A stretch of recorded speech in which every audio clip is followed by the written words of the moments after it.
Let me show you something really interesting in the book of 2 Timothy, which was addressed to a young preacher the Apostle Paul knew and loved and showed a keen interest in helping.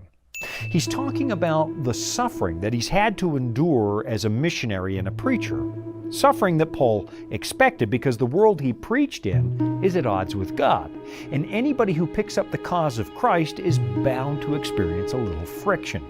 Actually, friction is a pretty mild word for what Paul had to endure because he was actually left for dead at one point by a mob that really hated him.